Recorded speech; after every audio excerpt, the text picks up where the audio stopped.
అందరికీ Sabbath shalom. పరమ తండ్రి మీకు స్తోత్రములు, పరమ తండ్రి మీకు స్తోత్రములు. బిగ్గరగా చెప్దామా? పరమ తండ్రి మీకు స్తోత్రములు. Okay, thank you. మరి దాదాపుగా నెల పైన నుంచే మనము పస్కా సిద్ధపాటు మెసేజ్లు వింటూ వచ్చాము. మరి దాదాపుగా ప్రతి పండుగలో కూడా ఆయన ఆ మ్రాను శిలువ పైన, కొయ్య మ్రాను పైన పలికిన 7 మాటలు ఎవరో ఒకరు ఉపదేశించడము, మరి మనము వాటిని జ్ఞాపకం చేసుకోవడము. ఆయన పలికిన 7 మాటలు మరి తరతరాలు గడిచిన అనేకులు ఎందరికీ గుర్తున్నాయి చెప్పండి. ఇక్కడ 7 మాటలు కంఠస్థంగా ఒకే ఒక్కరి చేయి ఎత్తారు. మళ్ళీ నెక్స్ట్ టైం అడిగినప్పుడు అందరూ ఎత్తగలగాలి. హల్లెలూయా. నిజమేనా కాదా? అందరూ. ఎందుకనగా ఇది చాలా విలువైన మాటలు. 7 వచనాలు మాత్రమే. నెలకొకటి నేర్చుకున్నా లేదా వారానికి ఒకటి నేర్చుకున్నా 7 వారాల్లో వచ్చేస్తాయి. కాబట్టి వీటిని మరి ఎలా మీరు ప్రాక్టీస్ చేసుకుంటారో హృదయమైన పలకల మీద రాసుకున్నట్లుగా పరమ తండ్రికి కృపచూపునుగాక. మీ అందరికీ ఆయన మరి కంఠస్థం చేసి ఆయన మహిమ పొందుకొనుగాక. హల్లెలూయా, హల్లెలూయా. మరి లేవి లూకా సువార్తలో మనము చదివిన లేఖన భాగంలో చూసినట్టయితే ఈ భాగంలో ఆయన పలికిన 3 మాటలు వస్తున్నాయి ఇందులో. అందుకే ఈ భాగమును ఎన్నుకోవడం జరిగింది. చదవబడిన లేఖనంలో లూకా సువార్త 23వ అధ్యాయం 33 నుంచి 49 వచనాలలో ఆయన ఆ శిలువ మ్రాను పైన పలికిన 7 మాటలలో 3 మాటలు ఉన్నవి. కాబట్టి ముందుగా మీరు ఈజీగా గుర్తుండడానికి కొరకు మరి ఈ 7 మాటలు రాసుకోండి, రెఫరెన్స్లు. మీకు అప్పుడు మెసేజ్ ఈజీగా గుర్తుంటుంది వాటిని కంఠస్థం చేయడానికి. కానీ ఈ 7 మాటలు మరి మనకు ఈ పులియన్ రొట్టెల పండుగలో ఎన్ని ఉంటాయి? పులియన్ రొట్టెల పండుగ ఎన్ని రోజులు ఉంటాయి మనకు? 7 రోజులు.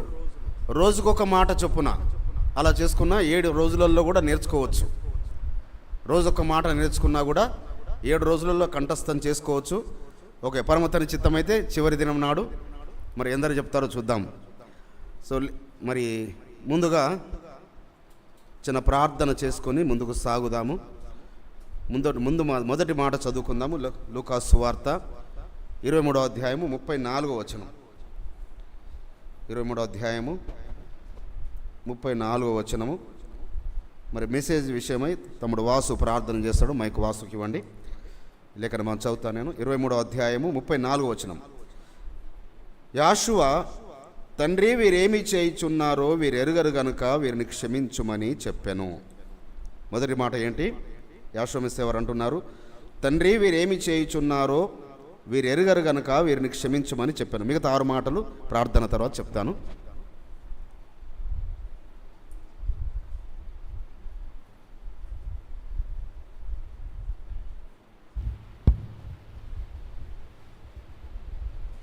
సర్వోన్నతుడవైన తండ్రి, పరిశుద్ధాత్ముడవైన మా ఎలోహిం, ఆకాశ మహాకాశములో పట్టజాలనే వాడవైన మా పరమ తండ్రి, అయ్యా మీరు మమ్మల్ని ప్రేమించి మా పాపములను క్షమించడానికి భూమి మీద కరుదించి, అయ్యా మీ యొక్క జీవితంలో తండ్రి మీరు చేసినటువంటి ఉపకారములను తండ్రి మీరు మాకు తెలియపరుస్తూ మీ ప్రణాళికలో తండ్రి మమ్మల్ని జ్ఞాపకము చేసుకొని, అయ్యా మీ రక్తము చేత మమ్మల్ని కడిగి శుద్ధీకరించి మాలో ఉన్నటువంటి పాపములను శాపములను కడిగివేసి రోగములను తీసివేసి శుద్ధులుగా చేసిన మా ఎలోహిం, మీ పరిశుద్ధమైన మీ ప్రేమను బట్టి మీకు కృతజ్ఞతాస్తుతులు చెల్లించుకుంటున్నాము నాయన. ఇదిగో నా తండ్రి నాయన, మీరు మరణమైనప్పుడు మేము రానులో తండ్రి మీరు పలికిన మీ అమూల్యమైనటువంటి 7 మాటల విషయంలో తండ్రి నేను నిలబెట్టుకొని మీరు మాట్లాడబోతున్నటువంటి మీ దివ్య సందేశమును తండ్రి మేము ఆత్మతో సత్యముతో ఆరాధిస్తూ నాయన మీ యందు భయభక్తులు కలిగి మాలో ఉన్నటువంటి మాలిన్యాన్ని కడిగివేసుకొని మమ్మల్ని మేము శుద్ధి చేసుకొని మీ పరిశుద్ధమైన పాదాల చెంత నాయన ఈ సిద్ధపాటు దినమున అయ్యా మీకు యోగ్యముగా, మీకు పరిశుద్ధముగా, అయ్యా మేము ప్రేమించి మీ ఆత్మానుసారమైనటువంటి జీవితాన్ని జీవించేటువంటి బిడ్డలుగా మమ్మల్ని మేము సరిచేసుకునే భాగ్యము అయ్యా మీరు కలుగజేసి మహిమ పొందుకోండి తండ్రి. మీకు స్తోత్రం.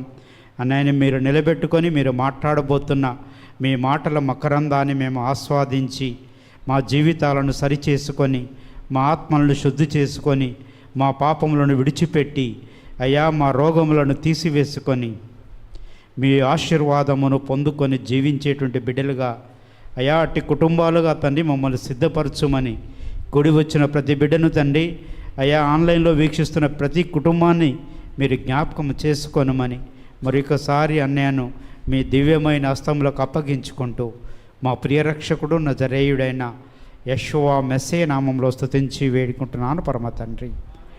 ఆమేన్. Amen. Thank you Vasu, thank you. మరి మెస్సయ్య వారు ఈ భూమి మీద ఆయన 33 సంవత్సరాలు జీవించి చివరి క్షణాలలో ఆయన మాట్లాడుతున్న ఈ మాటలు, ఈ 7 మాటలు పలికిన తరువాత మరి పరలోకము తెరవబడింది, సృష్టిలో అద్భుతము జరిగింది, సమాధులు తెరవబడ్డాయి, భూకంపము కలిగింది, సూర్యుడు నలుపయ్యాడు, ఆలయం యొక్క తెర అడ్డుగా చినిగింది. సో ఆయన పలికిన చివరి యొక్క 7 మాటలలో అనేకమైన శ్రేష్టమైన సంగతులు జరిగాయి. అనేకమైన శ్రేష్టమైన సంగతులు. మరి వాటిలో దాగి ఉన్న ఒక్కొక్క మాట ధ్యానించాలంటే ఒక మెసేజ్గా ఉంటుంది. కానీ ఈరోజు మనం పండుగలకు సిద్ధపాటుగా ఉన్నాము కాబట్టి మనం పండుగ సిద్ధపాటుగా ఈ యొక్క మాటలు ధ్యానించడము ఇది మంచిది అని, ఇది దీవెనకరమని, ఆశీర్వాదకరమని పరిశుద్ధాత్మ ప్రేరేపణ ద్వారా మరి వీటిని సిద్ధపడడం జరిగింది. మొదటి మాట మీరు రాసుకున్నారు కదా, లూకాసు వార్త 23వ అధ్యాయం 34. తండ్రి వీరేమి చేయుచున్నారో వీరు ఎరుగరు గనుక వీరిని క్షమించము. రెండవ మాట అదే లూకాసు వార్త 23వ అధ్యాయము 43వ వచనం. అందుకాయన వానితో నేడు నీవు నాతో కూడా పరదేశులో ఉందువని నిశ్చయముగా నీతో చెప్పుచున్నానను. రెండవ మాట ఏంది? నేడు నీవు నాతో కూడా పరదేశులో ఉందువని నిశ్చయముగా నీతో చెప్పుచున్నాను. లూకాసు వార్త 23:43. మూడవ మాట యోహాను సువార్త 19వ అధ్యాయము 26-27 వచనాలు. యోహాను సువార్త 19వ అధ్యాయము 26-27 వచనాలు. యాషువా తన తల్లియు తాను ప్రేమించిన శిష్యుడును దగ్గర నిలుచుండుట చూచి అమ్మా ఇదిగో నీ కుమారుడు అని తన తల్లితో చెప్పెను. ఏంటది మాట?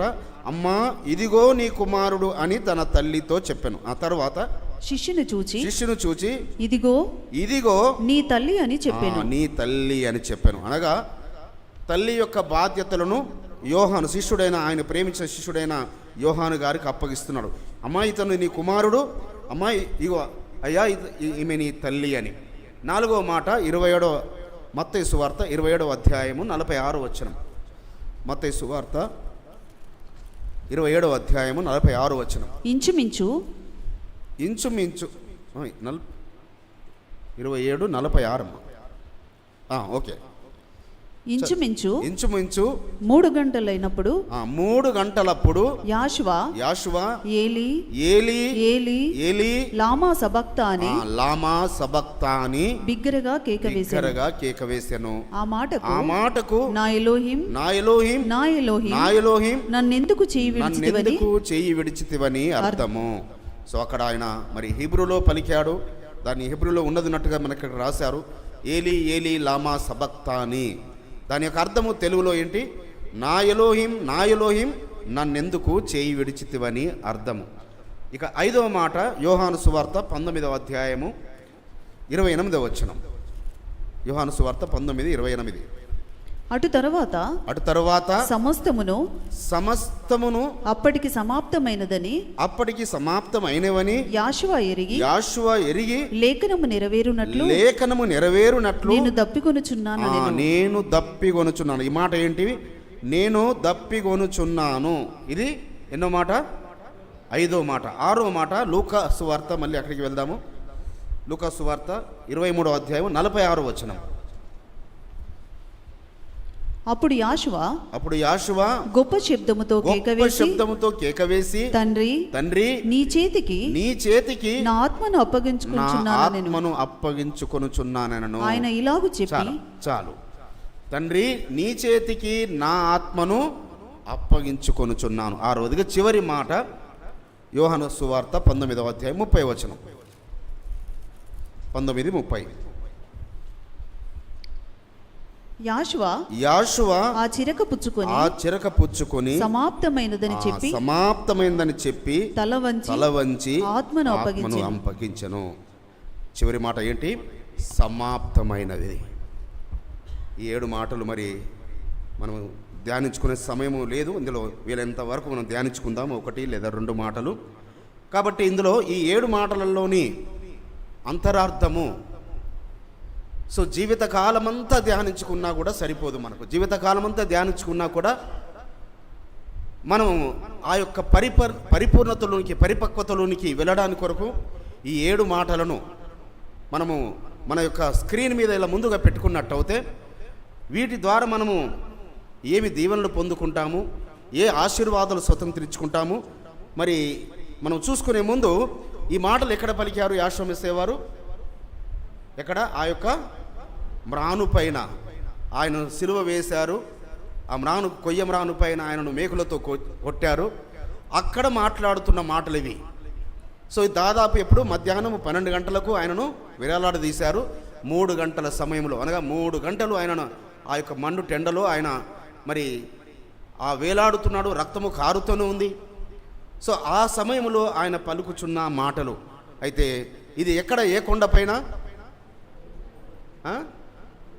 గొల్గతా కొండనా, కల్వరి కొండనా? గొల్గతా కొండ పైన. గొల్గతా గిరి అనే ప్లేసు, ఆ స్థలము పేరు గొల్గతా గిరి. సో దానికి ఆ గొల్గతా గిరి అంటే మరి ఇది చూడండి, లూకా సువార్త 23వ అధ్యాయంలో ఏమని రాశారో చూద్దాము. 23:33. కపాలమనబడిన స్థలమునకు వచ్చినప్పుడు, ఆ స్థలము పేరేంది? కపాలం అనే స్థలము. అనగా మన తెలుగులో చెప్పాలంటే కపాలం అనగా పుర్రె, మన తల. సో కపాలము అనగా కపాలము, ఆ యొక్క ఆ కొండ కపాలము షేపులో ఉంటుంది. ఆ గొల్గతగిరి అనేది తల యొక్క షేపులో ఉంటుంది. సో తల యొక్క షేపులో ఉంది కాబట్టి దాన్ని కపాలమని అని అన్నారు. ఇక మన తెలుగులో చెప్పాలి అంటే ఏమనొచ్చు మనము? సమాధుల స్థలము అనొచ్చు, లేక గ్రేవీ యార్డ్ అనొచ్చు. ఇంగ్లీష్లో చెప్పాలంటే గ్రేవీ యార్డు. సో ఇది ఆ స్థలము పేరు, ఆ యొక్క ఏరియాను కపాల స్థలం అంటారు. కానీ ఆ కొండ పేరు, ఆ యొక్క స్థలము పేరు, ఆ కొండ పేరు గొల్గతా గిరి.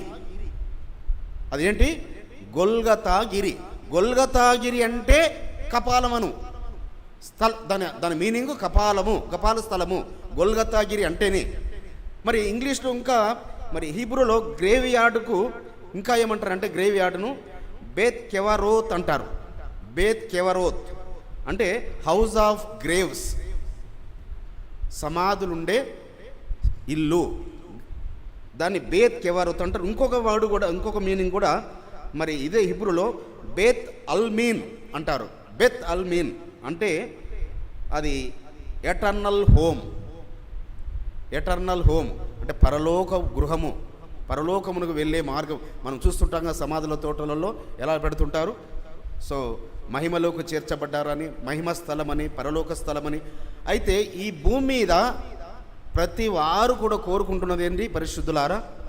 ఏ జనాంగమైనా, ఏ ప్రజలైనా ఏది కావాలని కోరుకుంటారు? చెప్పండి, ఏది కావాలని కోరుకుంటారు? పరలోకము కావాలని కోరుకుంటారు. పరిశుద్ధ గ్రంథపు జనులైతేనేమో పరలోకం అంటుంటారు. ఇక మనం నివసిస్తున్న ఈ అన్ని జన ప్రాంతంలో వారేమంటారు? స్వర్గలోకము, స్వర్గం అంటారు. ఎవరు నరకాన్ని కోరుకోరు, అందరూ స్వర్గాన్ని కోరుకుంటారు. ఇక ముస్లింలు అయితే ఏమంటారు? జిన్నత్ అంటారు. జన్నత్, జన్నత్, జన్నత, జిన్నత, జన్నత్, JANNATH, జన్నత్ అంటారు.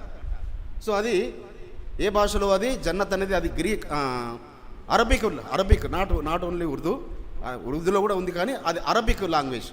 అరబిక్లోనేమో జన్నత్ అంటారు. సో మనం తెలుగులోనేమో మరి తెలుగు ప్రజలేమో స్వర్గలోకం అంటారు, పరిశుద్ధ గ్రంథము భాషలోనేమో పరలోకము. సో ఎవరికైనా ఆ స్వర్గలోకము చేరుకోవాలని, ఆ పరలోకము చేరుకోవాలని, ఆ జన్నత్కు చేరుకోవాలని తపన ప్రతి ఒక్కరిది. కానీ ఎవరు చేరుకుంటారు ఆ స్వర్గాన్ని, ఎవరు చేరుకుంటారు ఆ పరలోకాన్ని, ఎవరు చేరుకుంటారు ఆ మోక్షమున్న ఆ దేశాన్ని? సో ఎవరు చేరుకుంటారంటే, సో మార్గమై ఉన్న ఎవరైతే మార్గమో ఆ మార్గము గుండా వెళితేనే, అందుకే నేనే మార్గము, నేనే జీవము, నేనే సత్యము. మార్గమై ఉన్న, జీవమై ఉన్న, సత్యమై ఉన్న ఆయన ఎవరు? మరి అక్కడ ఉండే ఆయన ఎవరు? ఆ పరలోకంలో ఉండే ఆయన ఎవరైనా? ఆయన రాజులకు రాజు. హల్లెలూయా! ఆయన ఎవరు? రాజులకు రాజు. అందుకే మనం రాజులుగా అక్కడికి వెళుతాము, రాణులుగా అక్కడికి వెళుతాము. ఎలా వెళుతాము? రాజులుగా వెళుతాము, కిరీటాలతో వెళుతాము అక్కడికి. నీతి కిరీటము, అక్షయ కిరీటము, మహిమ కిరీటము, మరి అనేక కిరీటాలు పొందుకొని ఈ లోకంలో భూమి మీద ఉన్న రాజులకు కిరీటాలు ఉంటాయి. కానీ అక్కడికి వెళ్ళే కిరీటము అది అక్షయ కిరీటము, అది క్షయము కాని కిరీటము, అది నీతి కిరీటము, అది మహిమ కిరీటము. కాబట్టి ఆ రాజుకు, మన రారాజుకు కిరీటము, ఏ కిరీటం పెట్టారు? ఆయనకు ముళ్ళ కిరీటం పెట్టి ఆయనను హేళన చేశారు. ముళ్ళ కిరీటం పెట్టి యూదుల రాజా. సో నిజముగా వారు ఎదురు చూస్తుంది ఎవరి గురించి? యూదుల రాజు గురించే. యూదుల రాజే రావాలని వస్తాడని, ఆ యూదుల రాజే మెస్సయ్య అని, ఆ యూదుల రాజు గురించే చూస్తున్నారు. కానీ ఆయన వచ్చినప్పుడు ఆయన యూదుల రాజు అని వారు గ్రహించలేదు. సో యూదుల రాజు వస్తాడని చూస్తున్నారు, మెస్సయ్య వస్తాడు, మమ్మల్ని విడిపిస్తాడని చూస్తున్నారు. అయితే భౌతిక సంబంధమైన ఇజ్రాయిల్లో ఏం చూస్తున్నారు? దావీదు గారు లాగా వచ్చి ఈయన కూడా రాజ్యం పరిపాలన ఈ భూమి మీద సాగిస్తాడని వారు చూశారు. ఆ యొక్క రోమన్ల నుంచి విడిపించి మాకు రాజ్యం ఇస్తాడనుకున్నారు. అయితే మనం మొదటి మాటకు వెళుదాము. తండ్రి వీరేమి చేయుచున్నారో, తండ్రి మళ్ళీ చదవండమ్మా, 23వ అధ్యాయం 34వ వచనం, లూకా సువార్త. తండ్రి ఇక్కడ నుంచి చదువు. తండ్రి వీరేమి చేయుచున్నారో వీరెరుగరు గనుక వీరిని క్షమించమని చెప్పాను. చూడండి, ఈ మాటలోని ధ్యానించుకుందాం. వారికి ఏమి తెలియదా? చెప్పండి. ఆయనను హింస పాలు చేస్తున్నారు, శ్రమల పాలు చేస్తున్నారు, ఇబ్బందుల పాలు చేస్తున్నారు, కొరడాలతో కొడుతున్నారు. మరి ఆయన వీపు నాగడి చాళ్ళ వలె దున్నబడింది, ఆయన రక్తమంతా కారుతుంది. సో ఇవన్నీ వారు ఏమి తెలియక చేస్తున్నారా? ఏమని తెలియక చేస్తున్నారు అంటున్నాడు యాషువా. వారు యూదుల రాజని తెలవక చేస్తున్నారు. ఆయన యూదుల రాజు అని తెలుసుకోలేక చేస్తున్నాడు. ఆ పిలాతు ఏమడుగుతాడు అతన్ని? నువ్వు యూదుల రాజువా అంటే ఏమంటాడు? అవును, నీవు అన్నట్టే. హల్లెలూయా. సో ఆయన సాక్ష్యం చెప్తున్నాడు. ఆ రాజు అడుగుతున్నాడు, ఆ రోమా రాజు అడుగుతున్నాడు, ఈయన సాక్ష్యం చెప్తున్నాడు. కానీ అందుకే ఇవన్నీ విచారణ చేసిన తర్వాత ఆ పిలాతు ఏం చేశాడట? ఇతను నీతిమంతుడు, ఇతను నిర్దోషి, నేను నా చేతులు గడుక్కుంటున్నాను. అయ్యా, ఇతను ఏ దోషము చేయలేదు, ఇతన్ని మీకు ఈ పండుగలో ఒకరిని వదిలిపెట్టడం మీకు వాడుక కదా, మరి ఇతన్ని నేను వదిలిపెడతాను అంటే, లేదు లేదు లేదు, మాకు ఎవరిని వదిలిపెట్టమన్నారు వాళ్ళు? బరబ్బాను, బందిపోటు దొంగను వదిలిపెట్టం. అనగా యాషువా మెస్సీను వారు ఎలా చూస్తున్నారు? బందిపోటు దొంగ కన్నా ఎక్కువగా చూస్తున్నారు. యూదులు వారు ఆయన ఏ దోషము లేదు, ఆయనలో ఏ తప్పిదము లేదు. కాబట్టి ఈ దోషము లేని ఆయన మీద దోషాలు మోపిన దాన్ని బట్టి, తండ్రి వారేమి చేయుచున్నారో వారు ఎరుగరు. ఇంకా ఏమెరుగరు వారు? ఈయన మార్గమని, జీవమని, సత్యమని వారు ఎరుగరు. వీరి ఇంకా ఏమని ఎరగలేదు వారు? వారి మనోనేత్రము తెరవబడలేదు. ఈయననే మార్గము, ఈయననే జీవము, ఈయననే సత్యమని. కానీ పేతురు గారిని అడిగినప్పుడు, అయ్యా ఏమనుకుంటున్నారు, నన్ను గురించి ఏమనుకుంటారంటే, ఒకరు యోనా అనుకుంటున్నారు, ఒకరు మోషే అనుకుంటున్నారు, ఒకరు ఏలియా అనుకుంటున్నారు, ఒకరు బాప్తిసం ఇచ్చి యోహాను మృతుల నుంచి లేచాడు అనుకుంటున్నారు. నీవేమనుకుంటున్నావు? నీవు మెస్సయ్యవు. సో ఆ శిష్యులలో, ఆ 12 మంది శిష్యులలో కొందరికి, మళ్ళీ అందరికీ కాదు సుమా, అందరికీ బహిర్గతం కాలేదు, అందరికీ అర్థం కాలేదు. కానీ ఇజ్రాయేలు ప్రజలకు, యూదులకు అనేకమైన అద్భుతాలు చేస్తున్నాడు ఆయన, అనేకమైన ఆశ్చర్యాలు చేస్తున్నాడు. ఆయన మెస్సయ్య అని వారి మనోనేత్రం తెరవబడలేదు, ఆయన రక్షకుడు అని తెరవబడలేదు, ఆయన యూదుల రాజు అని తెరవబడలేదు. ఆయననే మార్గము, ఆయననే జీవము, ఆయననే సత్యము అని, ఇంకా చెప్పాలంటే ఆయన మెల్కీసెదెకు అని వారి మనోనేత్రం తెరవబడలేదు. ఆయన ఎవరు? మెల్కీసెదెకు. ఆయన రాజు యాజకుడు అని. సో రాజు యాజకుడని మనోనేత్రములు ఆయన మరణించిన తర్వాత అపోస్తున్న సౌలు గారికి ఆ దమస్కు మార్గంలో వెలుచున్నప్పుడు తెరవబడ్డాయి తప్ప, అంతకుముందు ఆయనకు తెరవబడక ఆయన హింసిస్తూనే వస్తున్నాడు, సంఘాన్ని చెరసాల్లో పెడుతున్నాడు. ఎవరిని? యూదుల రాజును తెలుసుకున్న వారిని, మార్గమైన యాషువాను తెలుసుకున్న వారిని, సత్యమైన యాషువాను తెలుసుకున్న వారిని, జీవమై ఉన్న అనగా జీవాన్నిచ్చే ఆ యాషువాను తెలుసుకున్న వారిని అపోస్తున్న, అదే తనకు జీవనమైనట్టట. ఆయన ఏం చేశాడట? అదే జీవనమైనట్టుగా, అదే జీవన సాధనమైనట్టుగా ఆయన చంపుతూ చెరసాల్లో వేస్తూ వచ్చాడు. స్టెఫెను చంపబడినప్పుడు ఆయన సాక్షి కూడా.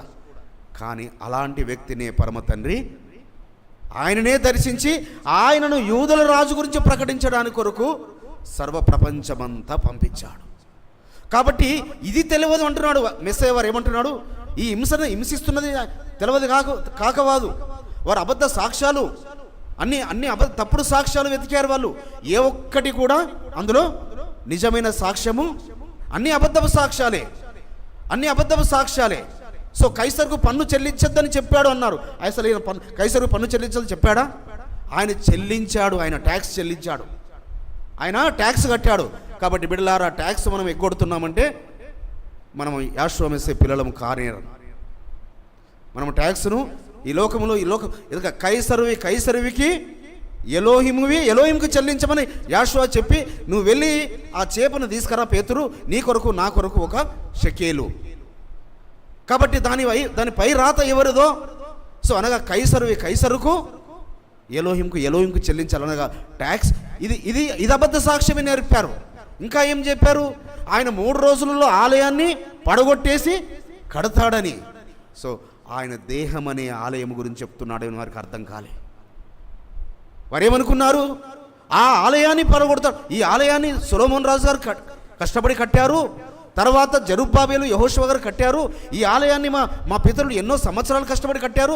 ఈయన కట్టి 3 రోజుల్లో పడేస్తాడట, మళ్ళీ కడతాడట. కానీ ఆయన దేహం అనే ఆలయం గురించి అని చెప్తున్నాడని వారి మనోనేత్రములు తెరవబడ్డాయి. ఈ మాటలు అంటున్నాను. మెస్సయ్య ఏమంటున్నారు? అయ్యా, వీరేమి చేయుచున్నారో వీరెరుగరు.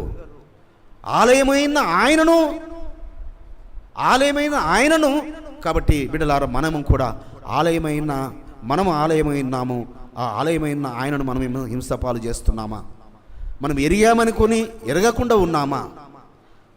ఆయనను ఆనాడు యూదులే చంపారేమో, మనము దినదినము చంపుతున్నాము. ఏం చేస్తున్నాం? మన అతిక్రమముల చేత, మన పాపముల చేత, మనము చూడని వాటి చేత, వినే వాటి ద్వారా, మాట్లాడే ద్వారా, మన దేహము ఆశించడం ద్వారా దినదినము ఆనాటి యూదులే నిన్ను చంపిరనుకొంటి, ఆనాటి యూదులే నిన్ను చంపిరనుకొంటి,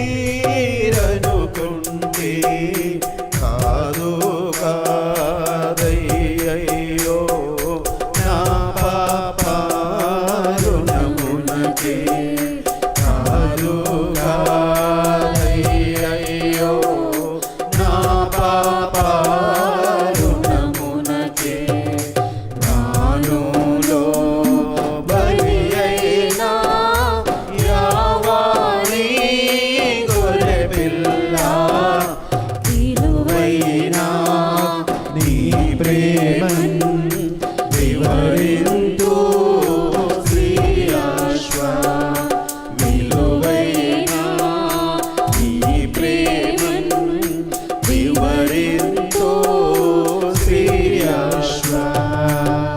హల్లెలూయా.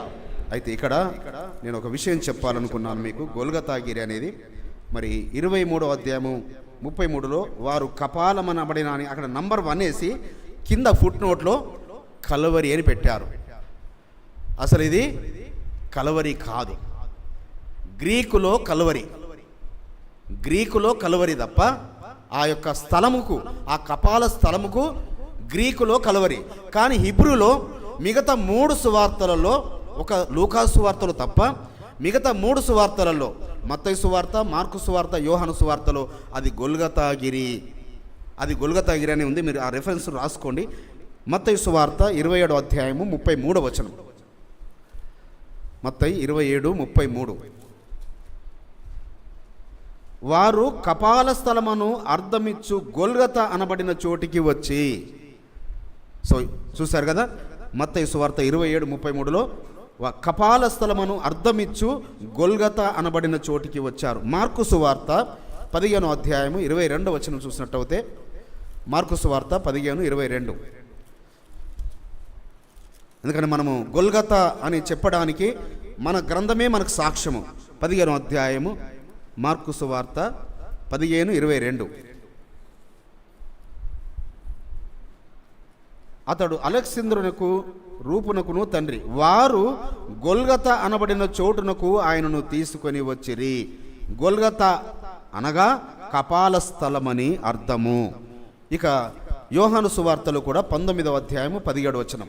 యోహాను సువార్త 19:17.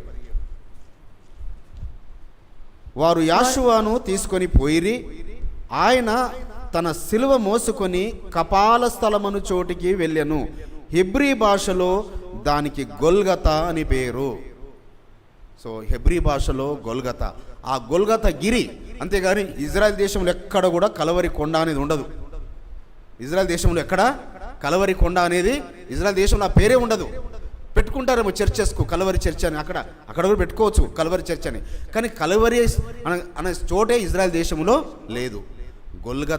గొల్గతాగిరి అనగా కపాలం యొక్క ఆ కొండ షేపే కపాలం యొక్క షేపులో ఉంది.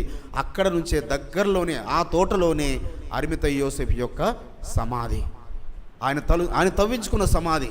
సో కాబట్టి ఇవన్నీ మరి లేఖనములో ఉన్న ప్రకారము ఇది గొల్గతాగిరి. అయితే మనము మరి మొదటి మాట చూసుకున్నాము కదా, తండ్రి వీరేమి చేయుచున్నారో వీరు ఎరుగరు గనుక ఏమంటున్నాడు ఆయన, వీరిని క్షమించమంటున్నాడు. కాబట్టి మన ఎడల కూడా అనేకులు తప్పిదములు చేస్తుంటారు, మన ఎడల కూడా అనేకులు పొరపాట్లు చేస్తుంటారు.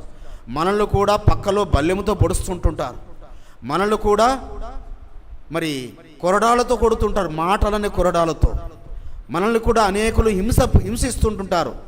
కాబట్టి ఈ దినమున మనం వారందరినీ క్షమించాలి. మనం క్షమించి పస్కాకు సిద్ధపడాలి. ఎవరైనా కావచ్చు, ఎవరు మనల్ని ఎన్ని మాటలను అనొచ్చు, ఎన్ని మనల్ని మాటల తూటాలతో కాదు, మన పక్కల బల్లెంతో కాదు, ఎన్ని నిందలని మనం వేయచ్చు, ఎన్ని మాటలైనా అనొచ్చు, వాటిని మనము క్షమిస్తేనే రేపు మనము ఆ యొక్క పస్కాలో చేయి వేయడానికి మనకు అర్హత, దాని ద్వారా మనకు ఆశీర్వాదం. క్షమిస్తే వారికి కాదు, మనము ఎవరినైతే క్షమిస్తున్నామో వారికి కాదు ఆశీర్వాదము. మనల్ని ఎవరైతే గాయపరిచారో వారిని మనం క్షమిస్తున్నాం చూడు, మనకు ఆశీర్వాదం. కాబట్టి ఆశీర్వచన పాత్రలో చేయి వేసే మనము మనల్ని హింసించిన వారిని, మన శ్రమ పెట్టిన వారిని, మనల్ని బాధ పెడుతున్న వారిని, మనల్ని దినదినము వేదనలు గురి చేస్తున్న వారిని మనము క్షమించి వారిని క్షమించమని వేడుకోవాలి. మనం వారిని క్షమించి మనము క్షమించమని వేడుకోవాలి. సో ఎవరు పోటీ పడితే వారు ఆశీర్వదించబడతారు, ఎవరు క్షమించమని పోటీ పడతారో వారు ఆశీర్వదించబడతారు. కాబట్టి బిడ్డలారా, మరి రెండవ మాట చూసుకుందాము. 23వ అధ్యాయము 43వ వచనం. అదే లూకా సువార్త 23:43. అందుకాయన వానితో నేడు నీవు నాతో కూడా పరదేశులు ఉందువని నిశ్చయముగా నీతో చెప్పుచున్నాను. ఎవరితో అంటున్నాడు ఈ మాట? ఆయన ఇరుపక్కల ఇద్దరు దొంగలను వేశారు. అయితే అంతకుముందు జబదయి కుమారుల తల్లి అడుగుతుంది, అయ్యా నీ కుడి వైపున ఒకరిని, నీ ఎడమ వైపున ఒకరిని, నా కుమారులను ఆ సింహాసనం మీద కూర్చుని పెట్టాను. అమ్మా, నేను తాగబోయే పాత్రలో ఉంది, కానీ నేను అనుభవించే శిక్షలో ఉన్నది, కానీ అది ఒకరికి నియమించబడింది. ఆ నిర్ణయించబడిన వారికి, నియమించబడిన వారికి తప్ప అది నా చేతుల్లో లేదు. అనగా ఇద్దరు దొంగలకు నిర్ణయమైంది. సో ఇద్దరు దొంగలకు ఎంత భాగ్యము దొరికింది, అనగా ఎంత గొప్ప భాగ్యం ఇద్దరు దొంగలకు. ఈ సృష్టిలో నిజంగా చెప్తున్నాను, ఈ సృష్టిలో మొట్టమొదటగా పరదేశంలోకి చేర్చబడింది ఒక నరహంతకుడు అయిన ఒక దొంగ. హల్లెలూయా, హల్లెలూయా.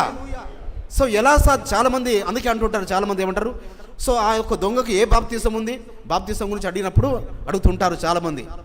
కానీ ఆ కందాక రాణి దగ్గర ఉన్న ఆ నపుంసకుల అధిపతి ఆ రథం మీద వెళుతున్నప్పుడు యెషయా గ్రంథం చదువుతుంటుంటే ఫిలిప్పును పంపించి ఆ మాటలు చెబుతుంటే, అయ్యా నీళ్ళు అక్కడ కనబడ్డాయి, ఎందుకు నాకు ఆలస్యము, బాప్తీసం ఇవ్వమని అంటాడు. ఆ మాట తీసుకోరు ఎవరు.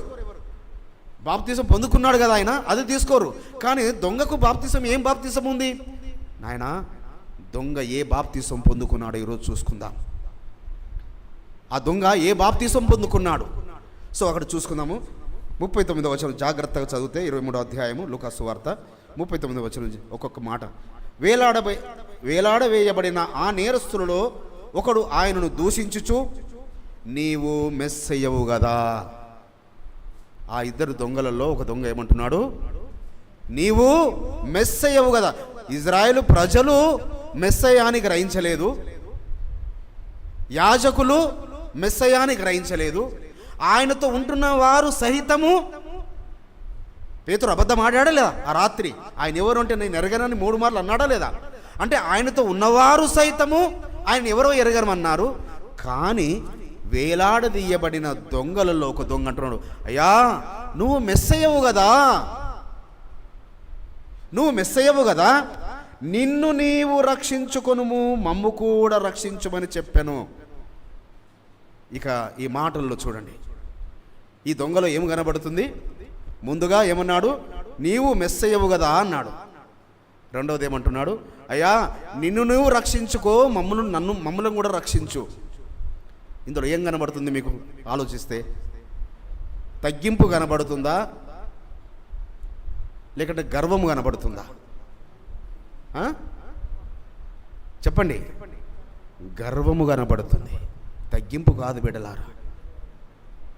వాడిలో గర్వము కనబడుతుంది. అయ్యా నువ్వు ఏమంటున్నాడు ఇప్పుడు చెప్తా మీకు అర్థమైంది. నువ్వు మెస్సయ్యవు కదయ్యా, హేళనగా నువ్వు మెస్సయ్యవు కదయ్యా, నువ్వు మెస్సయ్యని చెప్పుకున్నావు కదయ్యా, ఈ బండ మీద కడతాను నా సంఘమని అన్నావు కదయ్యా, నేను యూద రాజునని అన్నావు కదయ్యా, నువ్వు మెస్సయ్యవు కదా, నిన్ను నువ్వు రక్షించుకొని మమ్మల్ని కూడా రక్షించు అంటే వాడు నిజమైన దొంగ, నిజమైన నరహంతకుడు, ఆ యొక్క మరణశిక్షకు పాత్రుడు, ఆ శిక్షారుడు, ఆ శిక్షకు తగినవాడు.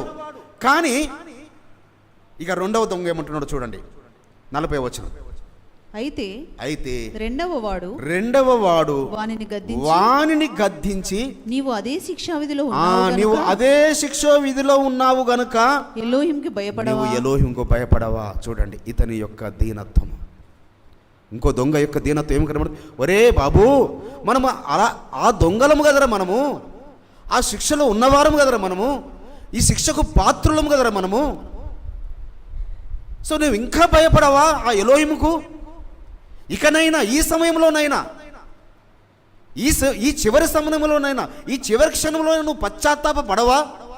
ఎలాగూ చంపబడబోతున్నావు మనం, ఎలాగూ చంపబడుతున్నావు. ఇకనైనా మారు మనసు పొందవా నీవు? ఇకనైనా రక్షణలోనికి నడవవా? ఇంకనైనా ఎలోహిం ఎదుట ఒప్పుకోవా నీవు? నువ్వు ఆయన మెస్సయ్యవని అంటున్నావు, మళ్ళీ ఆయనను తీర్పు తీరుస్తున్నావు ఆయనకు. నిన్ను నీవు రక్షించుకో, మమ్మల్ని రక్షించు. సో అనగా ఆ ఇజ్రాయిల్లో ఉన్న యూదులలో ఉన్న గర్వము ఇతను ఎలాగో, ఇద్దరు కూడా యూదులే, ఈ ఇద్దరు దొంగలు ఆ ఇజ్రాయేలీలే, అన్యులు కాదు వారు సుమా, రోమన్లు కాదు సుమా, రోమన్లకు జైలు అక్కడ ఉండదు. సో ఇజ్రాయేలీలే వేరు, యూదులే వేరు. సో యూదులలో మరి వాడు దొంగతనం చేశాడో, నరహంతకుడో, ఎందుకనగా వేలాడదీయబడిన వాడు శాపగ్రస్తుడు. చాలా భయంకరమైన శిక్ష అది, ఉరి శిక్ష కన్నా భయంకరమైన శిక్ష. ఈ సృష్టిలో ఏదైనా భయంకరమైన శిక్ష ఉన్నది అంటే ఆ యొక్క శిలువ మాను పైన వేలాడదీయబడమే. ప్రాణము తీయకుండా చేతులలో కాళ్ళల్లో మేకులు కొట్టి పక్కలో బల్లెంతో పొడవరు రక్తం పోయేటట్టుగా. కానీ అది లేఖనము నెరవేర్చబడినట్లుగా యాషువ మెస్సీలో మరి ఆ బల్లెంతో గుచ్చారు తప్ప చివరికి ఏం చేస్తారు? ఆ ఇద్దరు దొంగలు ప్రాణం మెస్సయ్య వారిది ప్రాణం పోతుంది. కానీ ఇద్దరు దొంగలు ప్రాణం పోకుండా ఏం చేస్తారు? వాళ్ళ కాళ్ళు నరికేస్తారు, రక్తం అంతా తొందర వెళ్ళిపోవాలని. కాబట్టి ఆ యొక్క మరణశిక్ష అది భయంకరమైనది. అది సో భయంకరమైన వేదన, అది ఆ భయంకరమైన ఆ బాధ. సో ఆ బాధ పొందుకుంటూ కూడా ఒరే మనం ఈ శిక్షా విధిలో ఉన్నవారం కదరా. సో ఆయనలో చూడండి ఆ యొక్క రెండవ దొంగలో, నువ్వు ఎలోహింకు భయపడవా? నీవు అదే శిక్షా విధిలో ఉన్నావు గనుక ఎలోహింకి భయపడవా? మనకైతే ఇది న్యాయమే. చూడండి, ఈ శిక్ష మనకు ఒరే ఇది న్యాయమే. మనం చేసిన దొంగతనాలకు, మనం చేసిన వ్యభిచారాలకు, మనం చేసిన నరహత్యలకు, మనం చేసిన దారిదోపులకు, సో మనం చేసిన అల్లర్లకు, ఎందుకంటే చాలా మరి చాలా చాలా చాలా ఘోరమైన తప్పిదములు చేసిన వారికి ఆ పనిష్మెంట్. బరబ్బానేమో వదిలిపెట్టారు. బరబ్బాని వదిలిపెట్టడానికి కొరకు ఏమన్నారు? కేకలు వేశారు ఇజ్రాయిల్ అంతా. వాళ్ళ కేకలే గెలిచినాయి. కానీ ఇక్కడ ఈ దొంగను అంటున్నాడు, రెండవ దొంగ, ఒరే మనం అదే శిక్ష విధిలో ఉన్నాం కనుక నువ్వు ఎలా భయపడవా? మనకైతే ఇది న్యాయమే. అంటే ఆయనకి ఇది న్యాయము. ఎవరికి? మెస్సయ్య వారికి. చూడండి తర్వాత చూడండి, మనము చేసిన వాటికి తగిన ఫలము పొందుచున్నాము. గాని ఈయన ఏ తప్పిదమును చేయలేదని చెప్పి. ఎలా తెలిసింది ఈ దొంగకు? ఏ తప్పిదము చేయలేదని ఎలా తెలిసింది? సో అనగా ఇజ్రాయెల్ ప్రజలంతా మాట్లాడుకుంటున్నారు మెస్సయ్య గురించి, ఆయన చేస్తున్న అద్భుతాల గురించి, ఆయన చేస్తున్న ఆశ్చర్య కార్యాల గురించి. కానీ ఈ యూదులు అనగా ఈ శాస్త్రులు, ఈ యాజకులు, ఈ యొక్క ప్రధాన యాజకులు, ఈ పరిసయ్యులు ఆయనను కుట్ర పన్ని చంపుతున్నారని ఆ యొక్క జైల్లో ఉన్న వారందరికీ తెలిసిపోయింది. కాబట్టి ఇప్పుడు ఇతను తన మనోనేత్రములు తెరవబడుతున్నాయి ఆ యొక్క శిలువ మీద ఉండి ఆ రెండవ దొంగకు. మనకేమో ఈ శిక్ష తగినదే, ఇది మనకు తగినదే. సో మనం ఈ శిక్షకు అర్హులమే. కానీ ఆయన ఏ తప్పిదము చేయలేదు అని ఇక 42వ వచనం చూడండి. ఆయనను చూచి యాషువా నీవు నీ రాజ్యములోనికి వచ్చినప్పుడు నన్ను జ్ఞాపకము చేసుకొనుమనెను. చాలు అయ్యా, నీవు నీ రాజ్యము అంటే ఈయన ఏమి విశ్వసిస్తున్నాడు? ఆ రాజ్యము ఉన్నది అని, ఆ రాజ్యాన్ని ఇచ్చే రాజు అని, ఆ రాజ్యమును ఇవ్వగలిగే రాజు. సో యూదుల రాజు ఈయనని. కానీ ఆయనకు ఆ శిలువ పైన ఏమని రాశారు? అపహాస్యము చేస్తూ యూదుల రాజు అని రాశారు. అపహాస్యము చేస్తూ యూదుల రాజు అని రాశారు. ఈజ్ కింగ్ ఆఫ్ జ్యూస్, యూదుల రాజు. కానీ ఇతను ఏమంటున్నాడు? అయ్యా, నీవు రాజ్యముతో వచ్చినప్పుడు నీ రాజ్యములో నన్ను జ్ఞాపకం చేసుకో. అనగా రాజ్యం ఇచ్చుటకు శక్తిమంతుడని, ఈయననే రారాజని ఆ దొంగ గ్రహించాడు. సో ఈయననే రారాజు. చూడండి, యూదులు గ్రహించలేదు, స్వస్థత పొందుకున్నవారు గ్రహించలేదు, ఆయనతో తిరుగుతున్న శిష్యులు గ్రహించలేదు, ఆ యొక్క రాజులు ఏలుతున్న వారు గ్రహించలేదు. మరి ఏలుతున్న వారికి ఎలా అర్థమవుతుంది? ఏ రోజు ఏం చేశాడు? ఆయన జన్మించినప్పుడు యూదుల రాజుగా పుట్టినవాడని ఎక్కడా అని తూర్పు దేశపు జ్ఞానులు వచ్చినప్పుడు ఏం చేశాడు ఆ హేరోదు? ఆ 2 సంవత్సరాలలో బిడ్డలందరినీ చంపించాడు. 2 సంవత్సరాల కుమారుల అంటే యూదుల రాజును చంపాను అనుకున్నాడు. కానీ నా రాజ్యము ఏ సంబంధమైంది కాదు. నా రాజ్యము ఏ సంబంధమైంది కాదు. నా రాజ్యము అంతము లేని రాజ్యం. అనగా ఇతను ఈ చనిపోతున్న ఈ దొంగ, రే ఇది శిక్ష మనకు తగినదే. కానీ అయ్యా, నీవు రాజ్యముతో కూడా వచ్చినప్పుడు, నీవు రాజ్యముతో కూడా, మన పితరులందరూ ఏ రాజ్యము గురించి చూశారో, అబ్రహాం గారు పునాదులు గల ఆ పట్టణము గురించి ఎదురు చూశాడో, ఇస్సాకు యాకోబులు పునాదులు గల ఆ పట్టణం గురించి ఎదురు చూశాడు. దాన్ని ఎదురు చూస్తున్న వ్యక్తి ఈ వ్యక్తి. ఈ రెండవ దొంగ ఆ రాజ్యము గురించి ఎదురు చూస్తున్న వ్యక్తినా. సో అయ్యా, నీవు రాజ్యముతో వచ్చినప్పుడు అనగా అతను ఏమి కనబడుతుంది? తన పాపాన్ని ఒప్పుకుంటున్నాడు. తన పాపాన్ని ఒప్పుకుంటున్నాడు. మరి ఇంకా మనం ఏమన్నా పాపాలుంటే ఒప్పుకుందాము. కొంత సమయం మనకుంది, ఇంకొక 20 గంటల సమయం ఉంది మనకు. ఇంకా పాపాలు మనలో ఏమైనా ఉంటే ఆ దొంగ ఒప్పుకున్నట్టుగా, దొంగ ఎప్పుడు చివరి గడియలలో ఒప్పుకుంటున్నాడు. దొంగ ఒప్పుకోవడమే కాదు, పశ్చాత్తాపడుతున్నాడు. అరే మనకిది తగింది కానీ ఆయనకు తగింది కాదే, ఆయన శిక్షకు పాత్రుడు కాదే, ఆయన నీతిమంతుడే, ఆయన న్యాయవంతుడే, ఆయన పరిశుద్ధుడే. కాబట్టి బిడలారా, పరిశుద్ధుడు మన కొరకు ప్రాణం పెట్టాడు, పరిశుద్ధుడు మన కొరకు శ్రమలు అనుభవించారు. కాబట్టి మళ్ళీ మళ్ళీ మళ్ళీ మళ్ళీ ఆయనను శ్రమల పాలు చేయకండి, మళ్ళీ మళ్ళీ ఆయనను మ్రానుకు మేకులతో గుచ్చకండి. కాబట్టి ఇంకా ఏం పొందుకున్నాడు? ఆయన మారు మనస్సు పొందుకున్నాడు. ఆయన మారు మనసు పొందుకున్నాడు. కాబట్టి అయ్యా నీవు రాజ్యంతో వచ్చినప్పుడు నన్ను ఇవన్నీ యాషోవా మెస్సయ్య వారు ఆ యొక్క దొంగను చూస్తున్నాడు, ఈ దొంగను చూస్తున్నాడు. ఆ దొంగలోనేమో తీర్పు తీర్చేది ఉంది, హేళన చేస్తున్నాడు మెస్సయ్య వారిని. నువ్వు మెస్సయ్యవు కదా, నిన్ను నువ్వు కాపాడుకో, మమ్మల్ని కాపాడు అంటే వాడికి ఏం గ్రహింపు లేదు. ఇతను సర్వలోక ప్రాణుల కొరకు, పాపముల కొరకు ప్రాణం పెట్టడానికి వచ్చాడని అతను గ్రహించలేదు. కానీ ఈ దొంగ ఏం గ్రహించాడు? ఈయన నీతిమంతుడు, న్యాయవంతుడు, పరిశుద్ధుడు, యోగ్యుడు, యూదుల రాజు ఈయన. కాబట్టి సర్వలోక ప్రజల కొరకు ప్రాణం పెడుతున్న ఈయన జీవమైన, మార్గమైన, సత్యమైన యాషోవా అని ఈ రెండవ దొంగ గ్రహించాడు. సో పశ్చాత్తాపడమే కాదు, అయితే తనకు ఈ శిక్ష తగిందే తనకని తన శిక్షను ఒప్పుకుంటున్నాడు. ఇక ఇంకేం నమ్ముతున్నాడంటే, అయ్యా ఎలాగో మనము ఈ దేహాలు మనల్ని తీసుకెళ్ళి ఎక్కడ పెడతారు? సమాధి చేస్తారు ఎలాగో. కాబట్టి పునరుత్థానము కలదని కూడా నమ్ముచున్నాడు. ఈ దొంగ ఏం నమ్ముతున్నాడు? మృతుల పునరుత్థానము. ఆయన రెండవ రాకడలో ఈ సమాధులు తెరవబడతాయి. సో ఆ రెండవ రాకడ గురించి, ఆ వచ్చే రాజ్యం గురించి అప్పుడు గురించి అడుగుతున్నాడు. ఇప్పుడు కావాలి అని అడగలే ఆయన. ఈ దొంగ అడిగింది ఇప్పుడు నాకు పరదేశం. అయ్యా నీవు రాజ్యముతో వచ్చినప్పుడు, నువ్వు రారాజుగా వచ్చినప్పుడు, ఎందుకంటే ఇప్పుడు నీవు హింస పొందడానికి వచ్చావు, నువ్వు శ్రమలు పొందడానికి వచ్చావు, నువ్వు ప్రాణం పెట్టడానికి వచ్చావు, నువ్వు సమాధిని గెలవడానికి వచ్చావు, నువ్వు యూదుల రాజుగా వచ్చావు, నువ్వు మెస్సయ్యగా వచ్చావు. ఇజ్రాయెల్ ప్రజలు అంగీకరించలేదు, ఆ యూదులే చంపుతున్నారు నిన్ను. కానీ మాకైతే ఈ శిక్ష తగింది. ఇగో ఇవన్నీ ఈ హృదయ అంతరంగాలలో చూశాడు మెస్సయ్య వారు.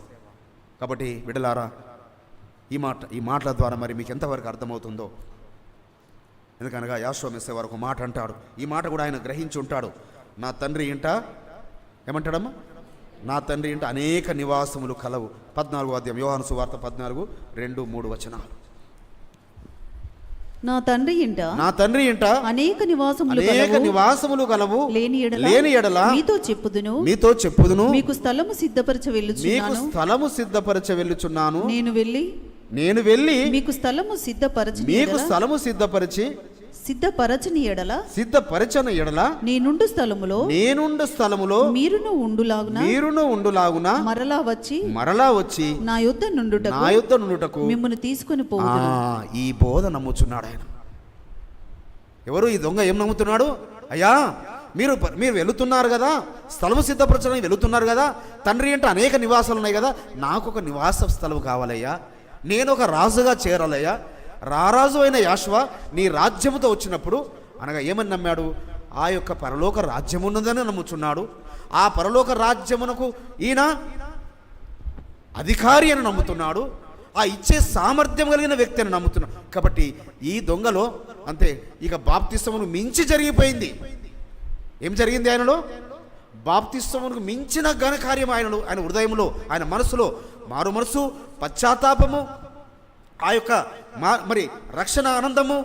సో మరియు ఈయన ఆ రాజ్యం ఇచ్చేవాడని, సమాధి నుంచి లేపగలిగే శక్తివంతుడని, ఆయన ఆ తండ్రి ఇంట ఉన్న నివాసములో నాకు స్థలము ఆయన సిద్ధపరచ వెళ్ళడానికి వచ్చిన మెస్సయ్య అని ఇన్ని సంగతులు గ్రహించాడు. కాబట్టి యాషోవా మెస్సయ్య వారు అక్కడ అంటున్నాడు. ఏమంటున్నాడు చూడండి, ఏమంటున్నాడు? లూకా సువార్త 23:43 వచనం. అందుకు ఆయన వానితో, నేడు నీవు నాతో కూడా పరదైసులో ఉందువని నిశ్చయముగా చెప్పాను. ఎందుకనగా ఆయన ఎక్కడికి వెళ్ళారు మరణించిన తర్వాత ఆ 3 రోజులు 3 రాత్రులు 3 పగలు ఎక్కడున్నారు ఆయన? పరదైసుకు వెళ్ళారు. మరి చెరకు వెళ్ళి చెరగా తీసుకెళ్ళాడు. కాబట్టి యాషువ మెస్సే వారితో పాటు ఆ యొక్క రాజ్యమును స్వతంత్రించుకునే భాగ్యమును పొందుకున్న మొట్టమొదటి వ్యక్తి. అందుకే మెస్సే వారు ఏమంటాడు? నేను పాపులను వచ్చాను. పాపులను పిలువనొచ్చాను కానీ పాపములో నివసించేవాడిని కాదు. పాపిని ప్రేమించాడు కానీ పాపమును ప్రేమించలే ఆయన. కాబట్టి పాపమును ప్రేమిస్తున్న బిడ్డలారా, పాపను వదిలిపెట్టకుంటే నువ్వు వదిలిపెట్టబడతావు. పాపిని ప్రేమించడానికి వచ్చాడు, పాపిని క్షమించడానికి వచ్చాడు. కాబట్టి పాపములో ఉండడానికి కొరకు కాదు. అయితే ఈ యొక్క దొంగ వాటన్ని పాపమును మరి చివరి క్షణంలో ఆయన ఇంకా దాన్ని ఒప్పుకుంటున్నాడు, పశ్చాత్తాపడుతున్నాడు. కాబట్టి ఆయనతో పాటు పరదైసులో, అందుకని కొర్నేలు గారి ఇంటికి మరి పేతురు గారు వెళ్ళి సువార్త చెప్పినప్పుడు వారి మీకు పరిశుద్ధాత్ముడు దిగి వచ్చాడా లేదా? పరిశుద్ధాత్మ దిగి వచ్చాడా లేదా? హల్లెలూయా చెప్పండి. పరిశుద్ధాత్మ దిగి వచ్చాడు. దేని బట్టి దిగి వచ్చాడు? వాళ్ళు బాప్తిసం పొందుకోలేదే. వారి మనోనేత్రములు తెరవబడినవి. ఆ జీవవాక్కులు వినగానే వారి హృదయాలు తెరవబడినాయి. అదేవిధంగా ఈ మెస్సయ్యను చూడగానే ఈ దొంగ యొక్క అనగా ఒక దొంగ, మొదటి దొంగ, ఈ రెండవ దొంగ మారు మనసు పొందుకోవడానికి, ఈయన జీవాధిపత్యాన్ని ఒప్పుకోవడానికి, ఈయన సృష్టికర్తని ప్రకటించడానికి, ఈయన యూదుల రాజుని చెప్పడానికి, ఈయన రాజ్యమును స్వతంత్రించుకోవడానికి కారుకుడయ్యాడు ఇంకో దొంగ. కాబట్టి కోల్పోయిన దొంగ ఒకతనున్నాడు, స్వతంత్రించుకున్న దొంగ ఉన్నాడు. మరి మనము ఏ దొంగలమో పరీక్షించుకుందాం. ఇంకా దొంగలుగా కొనసాగుదామా? ఇంకా పాపులముగా కొనసాగుదామా? లేక నీతిమంతులముగా, ఆ నీతిమంతులు కలిగిన ప్రజలముగా? ఎందుకంటే ఒకప్పుడు మనము మరి ఏ పని, ఏ దొంగతనం చేయలేకపోయినా, ఏ పాపము చేయకపోయినా జన్మతానే మనం పాపులం. ఈ భూమి మీద నువ్వు ఏ చిన్న పాపము చేయకపోవచ్చు, ఏ చిన్న తప్పిదం చేయకపోవచ్చు, జన్మతా పాపులమైన మన కొరకు ఆయన ప్రాణము పెట్టాడు, రక్తము కార్చాడు. కాబట్టి మనము పశ్చాత్తాపడి ఆ యొక్క మరి 7 మాటలను మనము ధ్యానించుకుంటూ, ఈ 7 మరి రేపు సాయంకాలం వరకు మీరు ధ్యానించుకుంటూ మరి సిద్ధపడదాం అందరము. అప్పుడు మరి మిగతా మాటలు కూడా ఆ యొక్క ఏవైతే బాధ్యతలు అప్పగించారో యాషువ మెస్సేవారు యోహాను గారికి తన తల్లి బాధ్యతను, కుమారుని బాధ్యతలను, అదేవిధంగా ఏలీ ఏలీ లామా సబక్తాని, అయ్యా నా తండ్రి నా చేయి ఎందుకు విడిచితివని నేను దప్పికొనుచున్నానని 5వ మాట, 6వ మాట, తండ్రి నీ చేతికి నా ఆత్మను అప్పగిస్తున్నాను, 7వ మాట సమాప్తమైనది.